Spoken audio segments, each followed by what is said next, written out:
RX Television on RxMuscle.com. This is Ask Dave, better known as hashtag Ask Dave, brought to you by Species Nutrition and Liquid Sunrays.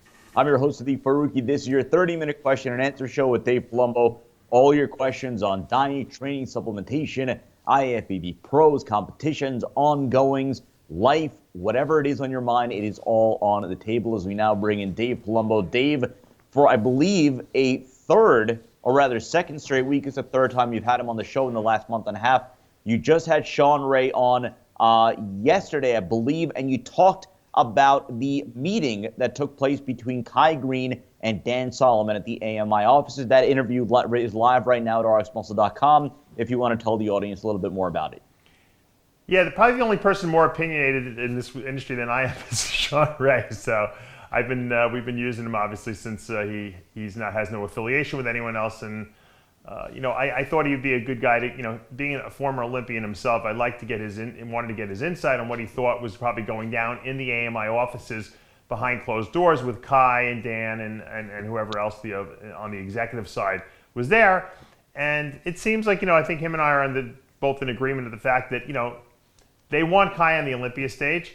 We know that Kai would love to win the Olympia. The question is, can the two sides come together, resolve their differences? Because Kai had certainly some difficulties and some, I guess you could say, bad blood with AMI at some point, which is why he claims he never did the Olympia for the last 3 years. So I think it's going to happen. I think that we're going to see Kai Green on this Olympia stage.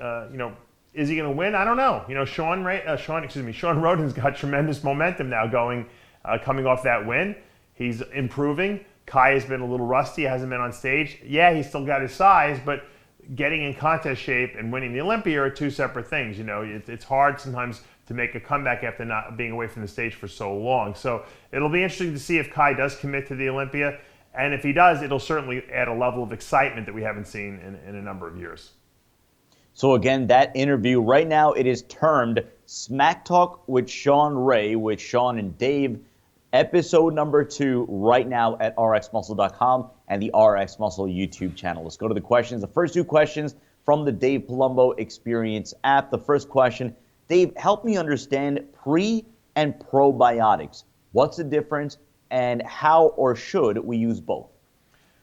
Probiotics are the actual bacteria themselves, whatever strains you happen to get, whether you get them in pill form, you're using them from foods like I recommend, from kefir or from fermented sauerkraut. I use a product called Bubby sauerkraut. A lot of people know I've talked about that a lot. Those are the probiotics. Prebiotic, ingredients that you see in a lot of like bars nowadays and some protein powders. Those are the ingredients that the bacteria actually ferment and use for energy. It's like feeding. Those are the food for the bugs, as Steve Blackman would say. So prebiotic, stuff, ingredients or fibers will actually be stuff that the probiotic bacteria in your gut will actually consume.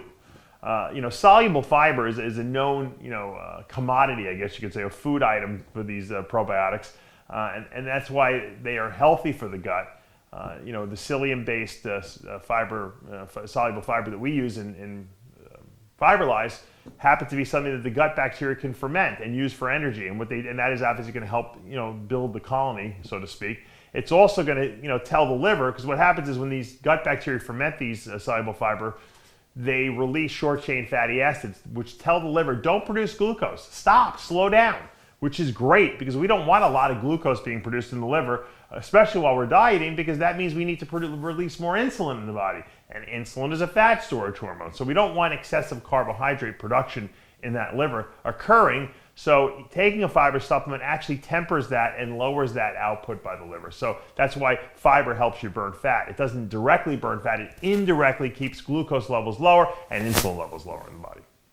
Second question, again from the Dave Palumbo Experience app. Dave, what would you consider optimal administration for self-administered testosterone replacement therapy? Dosing, schedule, and amount. For HRT, is that what he's asking? For testosterone replacement therapy. Yeah, the HRT. I think that anywhere from in that 100 to 200 milligram per week range is usually ideal. I think guys like 200 because they get a nice boost. But the funny thing is that one person could take 200 milligrams of like test cypionate or testosterone a week, and you'd go for blood work, and their total testosterone will be 750, 800. Another guy, like when I would go for blood work, I was taking 100 milligrams of testosterone a week, and I come back at like 1,300. So I don't know why. I guess it's genetic variability. Some people can utilize testosterone better than other people. Also, it depends on when you get the test. Okay, if you take a shot and then 2 days later you go for blood work, you're going to be higher than if you take a shot and then 5 days later you go for blood work, because it's not, you don't get this effect. You kind of get like this, and then it comes down a little bit. You never go low, but you're going to have different levels. But I when I would take replacement, always was higher. If I took 200 milligrams, I'd be at like 1,500. You would think I was on a full-blown cycle. I wasn't growing like I was on a full-blown cycle. I just had very high free testosterone levels in my blood. Other guys have to take a much higher amount to get to that high normal or the high range. So if I had to, on average, say what the best dosage is, would be 100 to 200 milligrams a week. Let's say you went with 100 milligrams a week. You can do 50 twice a week, or you can do 100 once a week. I always did one shot a week when I was on HRT. That was fine. Probably if you're going to do 200 milligrams a week, you can do 100 on Monday, 100 on Friday, something like that.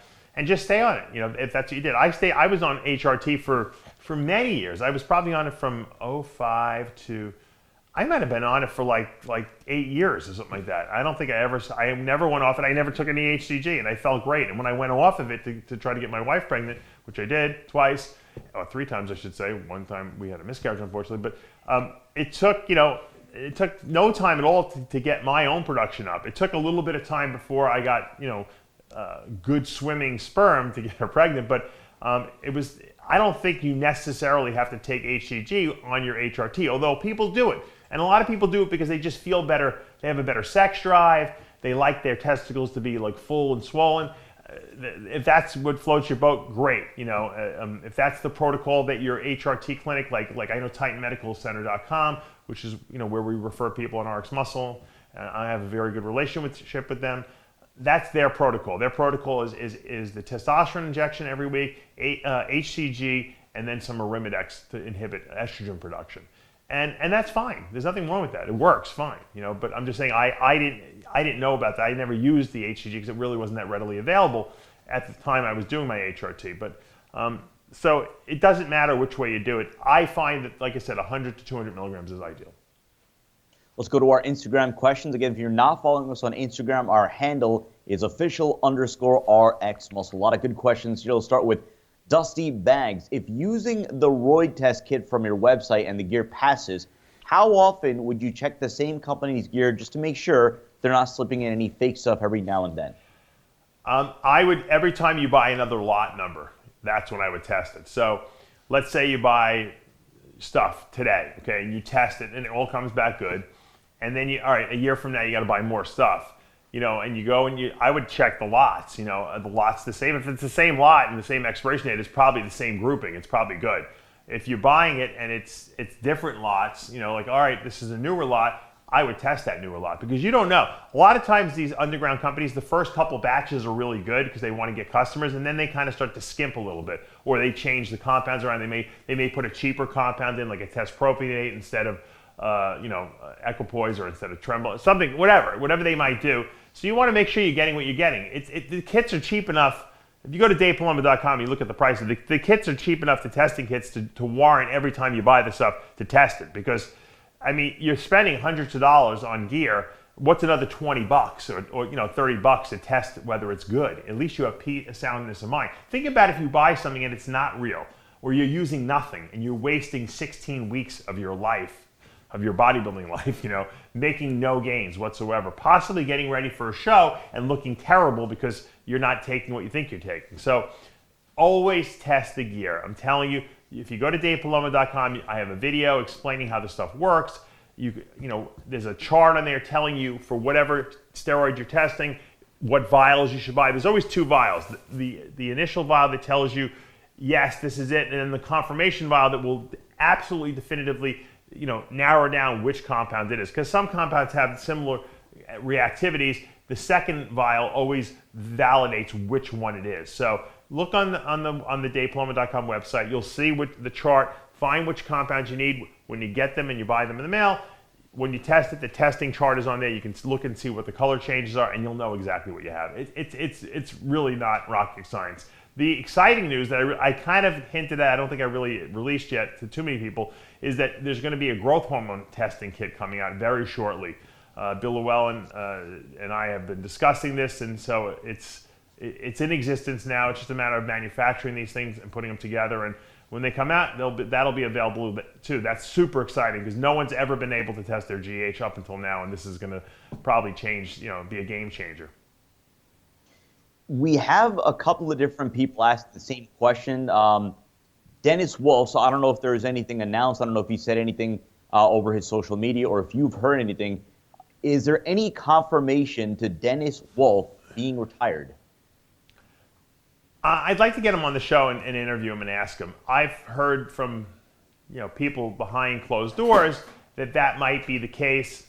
Until Dennis obviously makes an official announcement, I don't know if that's the case. 'Cause I think everyone always is saying to themselves, let me see how I look in another month or another 2 months before I make the final decision. I don't know. At this point, Dennis is a really good guy. Every time I see him, he's like a guy that everyone really likes. If he has obviously physical limitations and can't be at his best again, I would just tell him to call it quits. He can make plenty of money if he wants to, put his mind to it.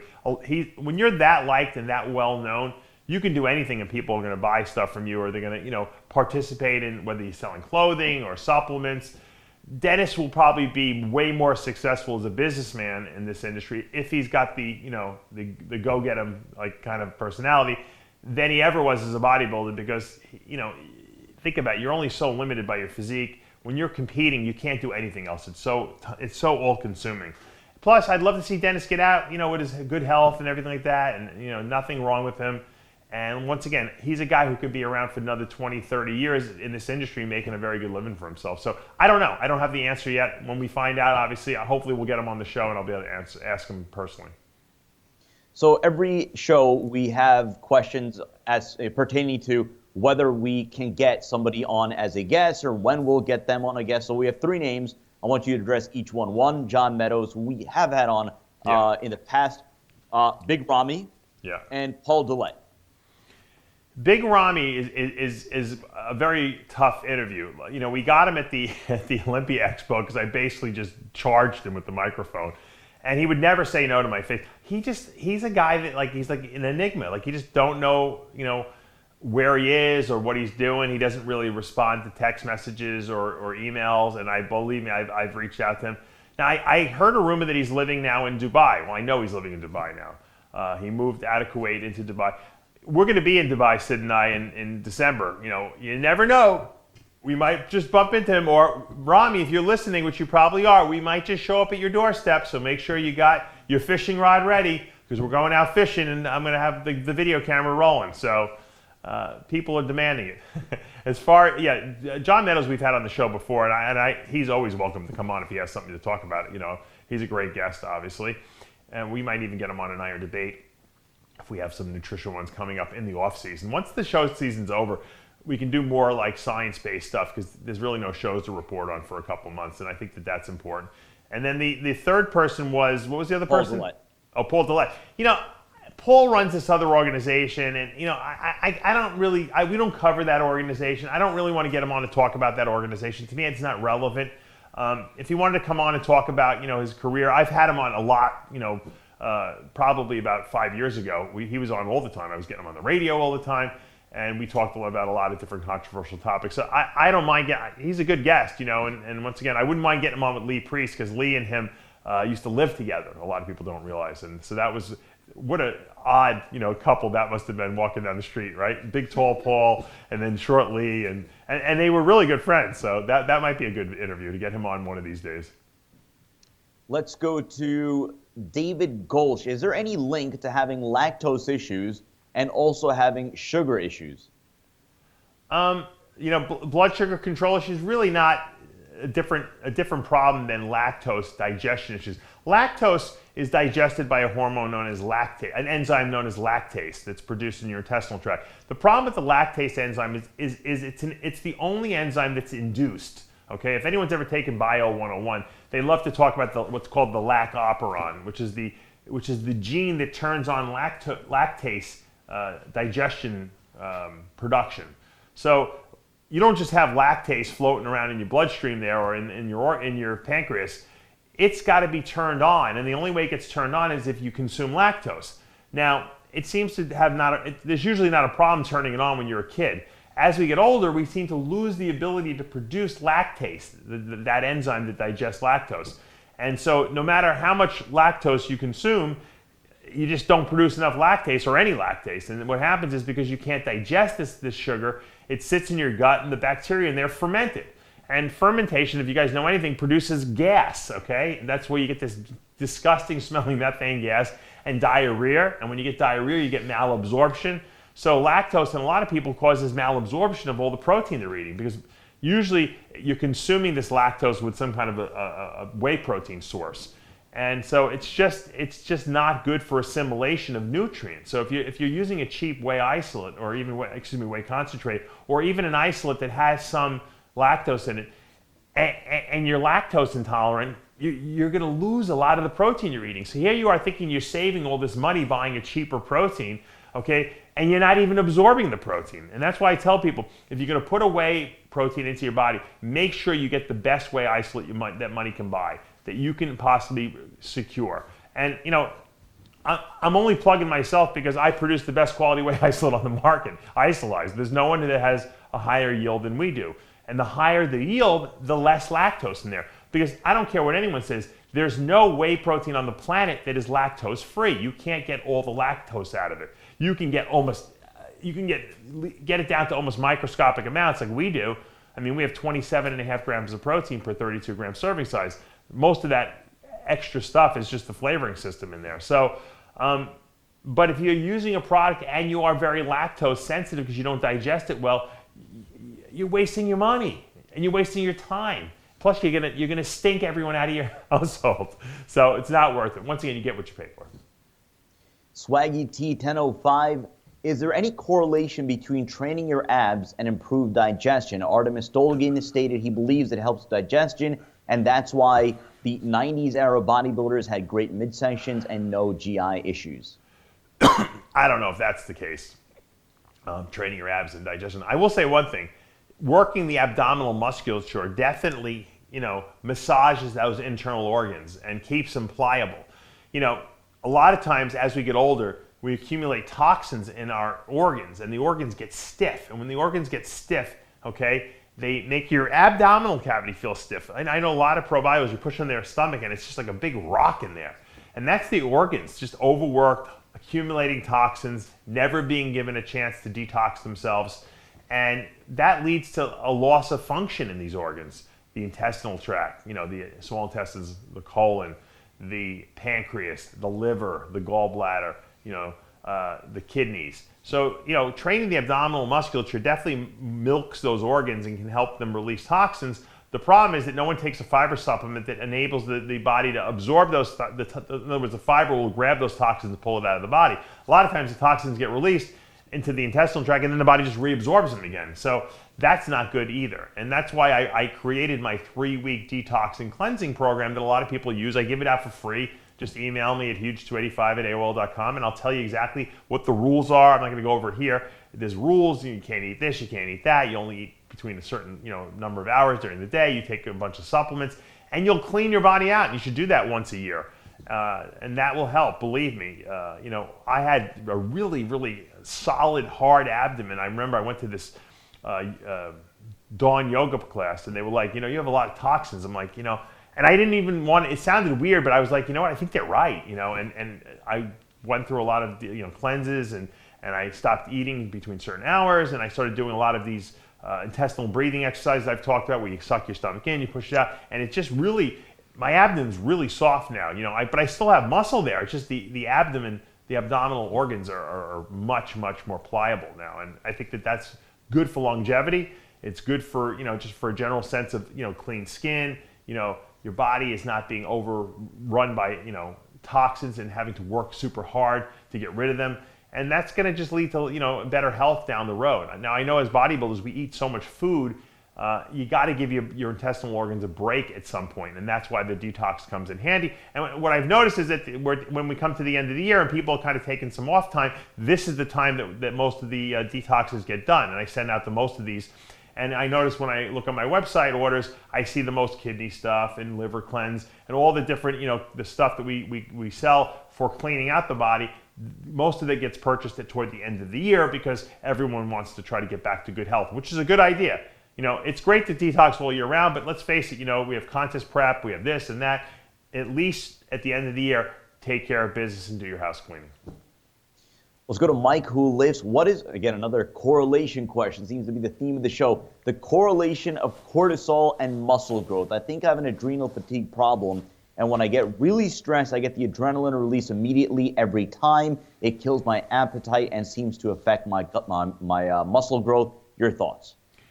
Yeah, well, stress is the number one killer of everyone out here. And you could be the healthiest person in the world, but if you have a lot of stress in your life, and believe me, I got some stress in my life, so I have to really watch that.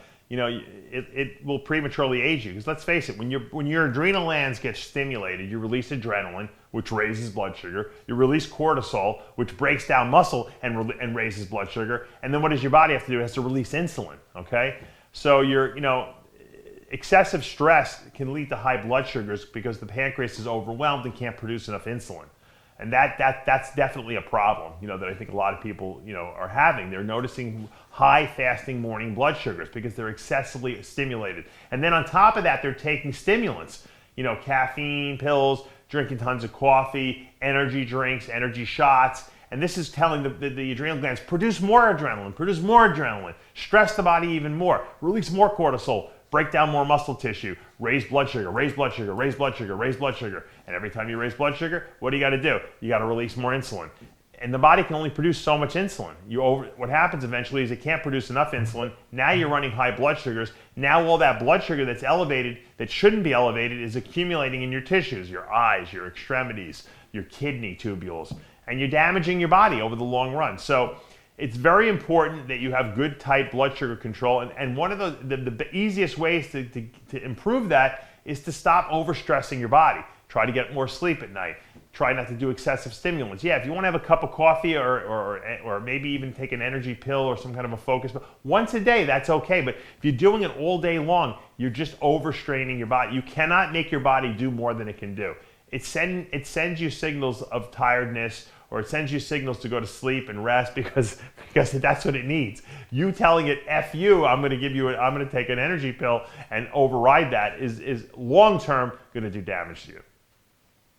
Brooks Clark, Dave, your new product, Neuralize, how does that compare to the older Species Nutrition product, Nitralize? So for those unaware of Neuralize, if you want to give a little primer on that, and then the difference between that and Nitralize. That was a good tie-in. It was almost like I set that up. It was pretty good. Now, Neuralize is a mental focus product. I was looking. We used to have a product called Nitralize and Nitralize S.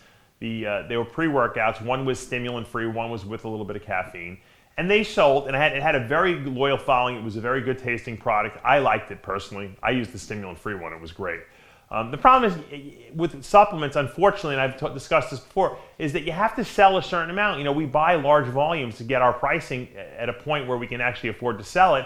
And when you have a large volume of it, if you're not selling enough of it because it's not like blowing people's brains out, and that's what people really want in a pre-workout, then you know what? A lot of it sits. So yeah, you sell a lot of it, but then you have some, you get stuck with it. So I don't want to manage inventory of things that don't sell well. All our other products sell very, very well. We could buy high amounts of them in the volume we need to and still move them. And that's important to me. So I said to myself, what do people really want to pre-workout for? Most people are just looking for some mental focus. I know people that take pre-workouts. They don't even go to the gym. They just want to wake up in the morning and feel good. So I said, why don't we just create a pill that does that? That's going to, that's going to make it a lot easier to keep inventory on. Plus, I could put some nootropics in there, which are going to help with not only mental focus, but feeling good.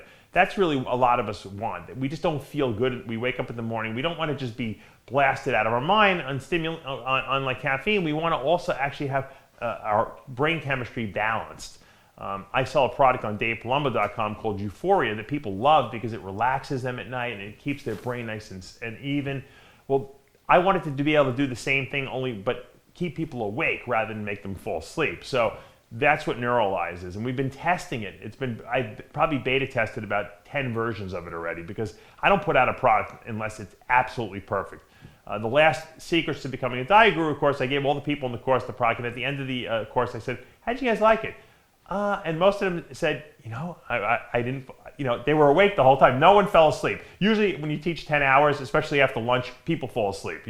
I have to that's why I give frequent breaks. Everyone was completely focused the whole time, and they said, yeah, they felt good. The key is you don't ever want to feel like too much, because that's not comfortable. And then you also don't want to be able to fall asleep on the stuff. So this stuff kept them even. It lasted about 4 hours, at a nice even level, and everyone felt good on it. And I think I think we finally got the formula tweaked properly, where we're ready to kind of go to the next stage, which is creating the label and release it. So this is going to be a product that it's going to have, it's a stimulant-based product. So if you're not into taking stimulants, you're not going to want to use it. But if you like stimulants, it's not just an energy drink, type of thing. It's a pill that's going to keep you feeling good while you're mentally aware and alert. And that, I think, is going to be something, and it's really a new category that's coming into our supplement industry. And it's something I think that people like, because most people would rather pop a pill anyway than drink something. If you want to drink something that tastes good, you do the branched-chain amino acid type drinks, or essential amino acid drinks like our Amino Evolved. You don't need to drink a stimulant, product. And I think that's gonna be our next big product that'll probably be released in the early first quarter of 2019. Time for a couple more questions. Go to Brad Rogers, wondering what is the difference or differences between ephedrine and clenbuterol. Just wondering if you can switch between the two, like run clen for a little, then switch to ephedrine, then back to clen. Your thoughts? Yeah, they're both beta agonists, but maybe for people who don't understand what that means, a beta agonist, on our blood vessel walls, on our bronchial tubes in our lungs, even on our fat cells, we have what's called beta receptors. There's a class of receptor, and the heart has what we call beta 1 receptors on them. The blood vessels in the bronchial tubes have beta 2 receptors on them, and we think that the fat cells have what's called beta 3 receptors on them. And when you stimulate beta receptors, you make things go faster. Okay, like if you stimulate the heart beta 1 receptors, the heart beats faster. If you stimulate the bronchial tube beta receptors, they dilate. If you stimulate the blood vessel wall beta receptors, they also dilate. They open up the blood vessel, dropping blood pressure. The bronchial tubes will help you breathe better, obviously, if you open those up. And if you stimulate beta 3 receptors, theoretically, you burn fat. Clenbuterol happens to be a beta 2 specific antagonist, okay? Agonist or stimulant. In other words, when you stimulate the beta 2 receptors on the blood vessel walls, they'll open up. When you open the bronchial tubes, they'll open up. And on the fat cells, when you stimulate the beta 3 receptors, because it has some beta 3 activity, they believe, it will mobilize fat. We know clenbuterol is the best fat burner available, by far. Nothing burns fat better than clenbuterol, and they think it's through this beta 3 receptor stimulation. But clenbuterol has no beta 1 receptor stimulation, meaning it doesn't affect the heart directly. Now, if you take enough of clenbuterol, especially if you take more than 20 micrograms per dose, you should really spread them out. If you take, like some people just pop 80 micrograms at a time, which is crazy, you open your blood vessel walls up so much that you drop blood pressure. Blood pressure goes down, the heart has to beat faster. So a lot of people who notice that heart beating faster phenomenon are self-inducing it by not spacing out their doses of it, or raising the dose too quickly. It should be gradually increased. So that's why clenbuterol is great, because it really doesn't directly stimulate the heart. Ephedra happens to be a generalized beta agonist, meaning that it affects beta 2 and beta 1 receptors. Okay, so you get that stimulation effect from it on the heart, on the brain. Okay, and you get the opening up of the blood vessel wall, and the bronchial tubes opening up. Ephedra was one of the first asthma medications ever released. The problem is it's kind of a crappy asthma medication, because it has all these ancillary side effects because of the fact that it stimulates the heart too. So it wasn't really used. More people were using it for stimulation effect. Now, theoretically, it could burn some fat too. We don't know if that's via the beta 3 receptor stimulation. It's certainly not as strong as clenbuterol, not even close. The problem is if you take both together, they compete with each other because they try to get to the same receptor. And because clenbuterol is a more effective compound, we don't want ephedra getting in the way of clenbuterol working properly. Likewise, if you did clenbuterol for 2 weeks and then you switch to ephedra, that's not going to help you either, because you're still stimulating the same receptor. You're not giving the receptor a break. So you're better off just staying on clenbuterol all the time. If you like to use ephedrine because you have access to it, or you're getting it from a legal prescription like through TitanMedicalCenter.com, what I would recommend you do is just don't use them at the same time. Maybe use your ephedrine in the morning and use your clenbuterol later in the day when the ephedrine wears off, or maybe just use ephedrine when you absolutely need it on certain training days because you have a long day and you're not going to be able to stay awake or something like that. But for me, if you have access to both of them, clenbuterol is a better choice. If you have no access to clenbuterol, then ephedrine might be a decent choice. The old stack that Bill Phillips, really was pushing back in the day, the ephedrine, aspirin, caffeine stacks, they all synergized each other and seemed to work as well as a fat burner. Still not as effective as clenbuterol, but not bad if that's all you have access to.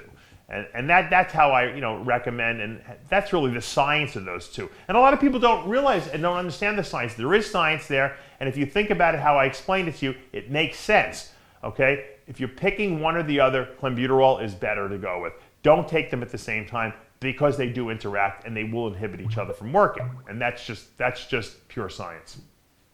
I know you're really pressed for time, but I'm going to throw one more if you want to just rapid fire answer this one. Has any of the science from MC84 NYC, has any of the science or your personal beliefs changed on topics you covered during your seminars in 2012? So have you evolved on anything that you spoke about in those 2012 seminars? Sid, I can't remember what I ate for breakfast this morning. I think I remember what I talked about in 2012. My ideas always evolve and change, but it's more so like just techniques how I apply diet, and I think it's because I get bored with the same way of doing things, and so I try to try different things, and I find that different people and different populations of people, because think about this, I work with thousands of people over the year. The more people I work with, the more I see anomalies or people who don't follow the rules. Their bodies just don't follow the rules, and so I'm able to identify this much more easily. So if I start working with someone and something's not working right away, I can identify that they're similar to another person I work with. Let me try this other technique with them. Rather than stick with my ketogenic diet with them, I'm going to try something a little different with this person. I'm going to give them a little less fat and maybe a tiny more bit of carbs, and that might work. So I have I'll make exceptions to the rule more frequently now, rather than try to force a diet on someone that I know it's not going to work on. And that's just because I have a lot of experience. That's why I tell people, coaching is 75% knowledge, 25% experience. You can't buy experience. That's just something you get the longer you do it. That's why people become experts the longer they coach people. But you can learn the science of what's going on. That's why when I give these Secrets to Becoming a Diet Guru course, it's important if you're serious about being a coach, even if you think you know everything, to take the course. Because even if you learn one or two new things, and I'm sure you'll learn way more than that, it was worth the price of admission. It's only one day out of your life, And look, I have a lot of people that come take this course. We fill up every single time, and I have some very seasoned coaches that have taken the course, and they come out of it and they're like, you know what, Dave? I'm so happy I took the course. I had to just suck it up because, I thought I knew everything. And when I came here, I realized, you know what? I learned a lot, and I can apply it now to my clients. So educate yourself, but then also get out there and be a coach, because with experience comes more knowledge, and you get more comfortable, and you're able to troubleshoot better, okay? Especially when you have a lot of knowledge at your fingertips. And once again, it's a process, and it's a wonderful thing, because there's so many people competing nowadays out there, and the internet just brings everyone together, that you could make a very, very good living as a coach today. And that's exciting to me, because that's something years ago you could never do. So there's guys out there that can make well over 6 figures a year, working from the comfort of their home, working on their own schedule, okay? This is something that never happened before. Most bodybuilders, had to go work in Home Depot or deliver pizzas after they stopped competing if they weren't super successful, because they had no other options, or they had to train people at the gym. Now there's so many more opportunities available for people to be coaches online, okay, and use their social media to get clients. You're crazy if you don't do it. It's an amazing opportunity. That is going to do for this episode of Ask Dave, again brought to you by Species Nutrition and Liquid Sunrays. Reminder right now at rxmuscle.com and the RX Muscle YouTube channel, episode 2 of Talking Smack with Sean Ray. Dave and Sean Ray talk about Kai Green's meeting at the AMI offices in New York City. For Tyler Shore and Dave Palumbo, I'm Sadiq Faruqi. We'll see you next time.